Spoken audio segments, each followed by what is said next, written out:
Saudações históricas, professor Eduardo Compre, continuando a aula sobre a Antiguidade Oriental. Na aula de hoje, nós iremos trabalhar os hebreus e os fenícios, ok? Os povos persas nós vamos trabalhar em uma próxima aula. Os hebreus podem ser resumidos como o povo da Bíblia, enquanto os fenícios são conhecidos como os povos dos mares, precursores aí dos grandes navegadores. E os persas eram um povo dualista, mas isso é assunto para um próximo momento. Os nossos indicadores de sucesso vão justamente no seguinte aspecto: nós deveremos tentar compreender os elementos culturais que constituem as identidades de um determinado povo, comparar as civilizações do Antigo Oriente e também tentar relacionar as interações entre sociedade e natureza. Bora lá! Começando então com os povos hebreus. Na antiguidade, os povos hebreus vão ser os que primeiro introduziram a religião monoteísta. Antigamente, os povos eram, na sua maioria, politeístas, ou seja, acreditavam em diversos deuses. Existia um deus para cada força da natureza. Os hebreus eles vão introduzir a religião monoteísta, a crença em um único Deus e vão influenciar o cristianismo e o islamismo. Nessa religião, que surge justamente na região onde se encontra o Mar Morto e o Rio Jordão, o povo hebreu então vai se destacar e vai deixar um legado para a humanidade chamado de os Pergaminhos do Mar Morto. Com relação a Deus, eles vão desenvolver uma abstração enorme, onde o Deus ele vai ser um Deus onipotente, ou seja, ele pode tudo.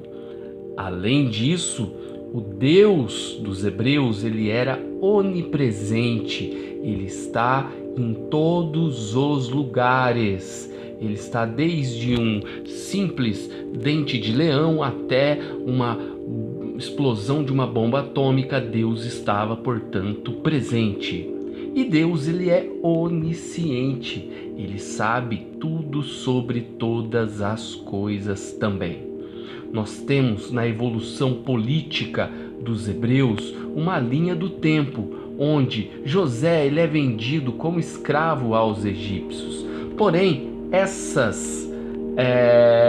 esses fatos não há confirmação em fontes históricas, a não ser que sejam as fontes bíblicas. Já o ano de 1250 a 1210 a.C., nós vamos ter o período de Moisés, o líder que vai realizar o êxodo, a fuga do Egito. Em 966 a.C., nós já temos o período dos reis, Saul, Davi e Salomão. Foi um período de desenvolvimento de uma frota muito marcante e do estabelecimento da diferença entre nação e Estado. Os hebreus só voltam a constituir um Estado no século XX, após a Segunda Guerra Mundial, pois os hebreus eles estavam espalhados pelo mundo, ok? Muito bom. Outra coisa aqui, os fenícios. Os fenícios são conhecidos como os povos dos mares. Isso porque eles se situaram na região onde hoje está o atual Líbano. E é uma região de terra muito infértil.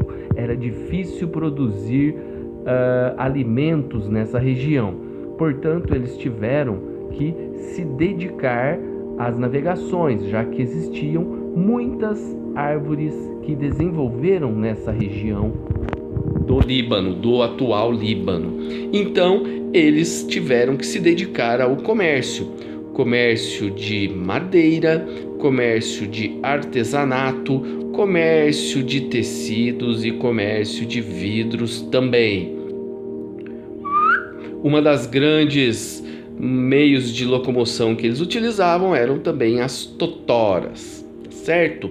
Bom, passando aqui, vamos agora falar sobre os navios mercantes dos fenícios e a herança que eles deixaram para a gente, tá certo? Então, como já foi dito, os fenícios eles foram os precursores do que nós podemos dizer de grandes navegações, tá? Nas suas manobras, a vela das galés era grande e retangular.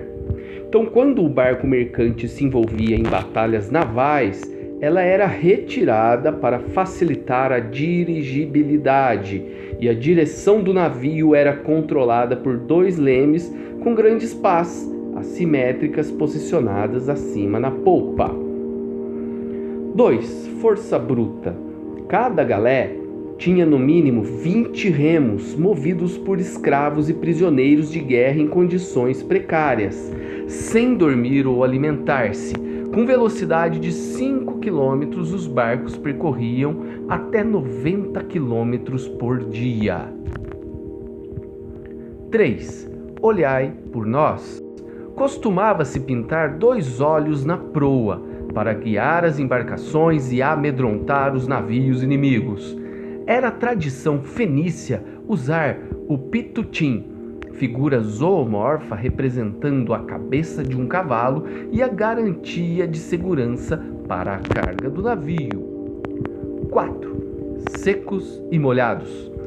As mercadorias transportadas pelas galés, tecido, cobre, papiro, marfim e madeira, ficavam acomodados no convés. Potes de cerâmicas com perfume, vinho, resina e azeite ficavam no interior do casco. 5. Sintonia fina.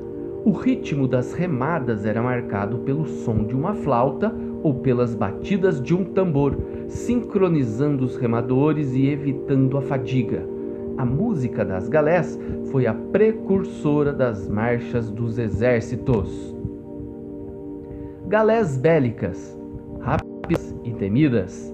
As galés birremes e triremes, com 2 e 3 fileiras de remos de cada lado, destacavam-se como as mais importantes naus de guerra da Idade do Ferro, 1000 anos antes de Cristo a 476 a.C.